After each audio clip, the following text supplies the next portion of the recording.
ആമയിഴഞ്ചാൻ തോട്ടിലെ ശുചീകരണ തൊഴിലാളി ജോയിയെ കാണാതായിട്ട് 32 മണിക്കൂർ പിന്നിടുകയാണ്. തിരച്ചിൽ താൽക്കാലികമായി നിർത്തിവെച്ചു. നാവികസേന എത്തിയ ശേഷം തിരച്ചിൽ പുനരാരംഭിക്കും. വിവരങ്ങളുമായി പ്രജിത് മോഹനൻ ചേരുന്നു. പ്രജിത്, ഇപ്പോൾ താൽക്കാലികമായി തിരച്ചിൽ അവസാനിപ്പിച്ചിരിക്കുകയാണ്. ഇനി നാവികസേന എത്തിക്കഴിഞ്ഞതിന് ശേഷമായിരിക്കും തുടർ നടപടികളെന്നാണ് അറിയാൻ സാധിക്കുന്നത്. വിവരങ്ങൾ.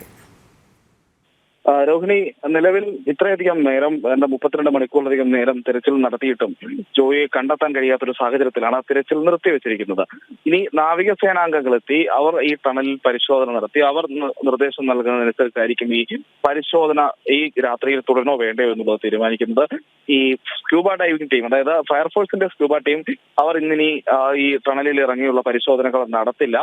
അവസാനമായി ഈ ജോയിയെ കണ്ടെത്താനുള്ള തിരച്ചിൽ നടത്തിയിരുന്നത് ഈ മാൻഹോളിനുള്ളിലേക്ക് ഈ 117 മീറ്റർ നീളമുള്ള ടണലിന്റെ പല ഭാഗങ്ങളിലായി സ്കൂബ ഡൈവിംഗ് ടീം പലപ്പോഴായി ഇറങ്ങി പരിശോധന നടത്തിയിരുന്നു. മാലിന്യങ്ങളൊക്കെ നീക്കം ചെയ്ത പരിപാടികളൊക്കെ ചെയ്തിരുന്നു. പക്ഷേ എന്നിട്ടും ജോയിയെ കണ്ടെത്താൻ കഴിയാത്ത സാഹചര്യത്തിലാണ് ഇതിന്റെ അടിത്തട്ടിൽ 2.25 മീറ്ററോളം ഉയരത്തിൽ അടിത്തട്ടിൽ ചെളിയും മാലിന്യങ്ങളും അടഞ്ഞു കിടക്കുന്ന ഭാഗത്തു നിന്നുള്ള മാലിന്യങ്ങൾ വാട്ടർ പമ്പ് ഉപയോഗിച്ച് വെള്ളം അകത്തേക്ക് പമ്പ് ചെയ്ത് കുത്തിയിളക്കാനുള്ള ഒരു ശ്രമം നടത്തിയത്.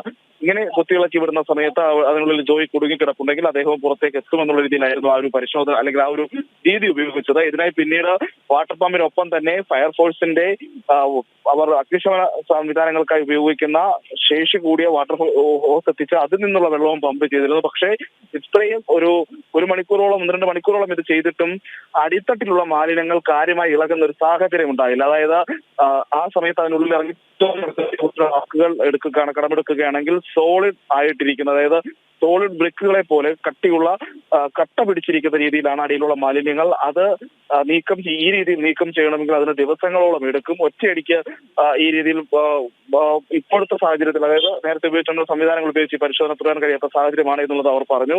അതിനുശേഷമാണ് ഈ രീതിയിൽ വാട്ടർ പമ്പിംഗ് ഉപയോഗിച്ചുള്ള ഈ മാലിന്യം ഇളക്കി വിടുന്ന പരിപാടികൾ അല്ലെങ്കിൽ ആ പ്രവർത്തനങ്ങൾ മുഴുവൻ അവസാനിപ്പിച്ചത്. അതിനുശേഷമാണ് ഇപ്പോൾ നേവിക്കായിട്ടുള്ള കാത്തിരിപ്പ് ആരംഭിച്ചത്. 9:30 നേവി ഉദ്യോഗസ്ഥർ ഇവിടേക്ക് എത്തിച്ചേരുമെന്നുള്ളതാണ് നമുക്ക് അവസാനമായി ലഭിച്ചിരിക്കുന്ന അപ്ഡേഷൻ. അവർ റോഡ് മാർഗമാണ് വരുന്നത്. അതുകൊണ്ട് തന്നെ കൃത്യമായി ഏത് സമയത്ത് അവർ ഇവിടേക്ക് എത്തുന്നുള്ള കാര്യത്തിൽ ഒരു വ്യക്തത ഇപ്പോഴുമില്ല. എന്തായാലും അവരെത്തി പരിശോധന നടത്തിയ ശേഷമായിരിക്കും ഇനി ഈ തിരച്ചിൽ തുടരണമോ വേണ്ടയോ എന്നുള്ള കാര്യത്തിൽ, ഇന്ന് രാത്രി തിരച്ചിൽ തുടരണമോ വേണ്ടയോ എന്നുള്ള കാര്യത്തിൽ തീരുമാനമെടുക്കുക. എന്തായാലും നമുക്ക് മനസ്സിലാകുന്ന അനുസരിച്ച് അതിനുള്ള സാധ്യതകൾ പരിമിതമാണ്. ഉദ്യോഗസ്ഥർ ഇന്ന് രാത്രിയിൽ ഇവിടെ പരിശോധന തുടരാനുള്ള സാഹചര്യമില്ല. അങ്ങനെയാണെങ്കിൽ നാളെ വീണ്ടും ഈ തിരച്ചിൽ ആരംഭിക്കാനുള്ള സാധ്യതയാണ് ഈ മണിക്കൂറുകളിൽ നിലനിൽക്കുന്നത്. പക്ഷേ അക്കാര്യത്തിലെല്ലാം നേവി ഉദ്യോഗസ്ഥർ ഇവിടെ എത്തി പ്രാഥമികമായ ഒരു പരിശോധന നടത്തിയ ശേഷം മാത്രമായിരിക്കും ഒരു വ്യക്തത ഉണ്ടാകുക.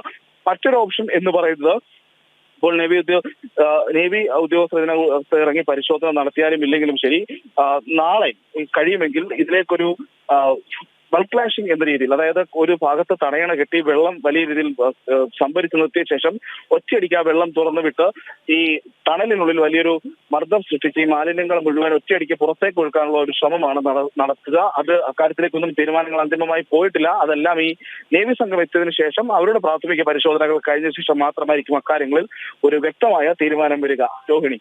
ശരി, പ്രജിത് മോഹനനാണ് വിവരങ്ങൾ നൽകിയത്.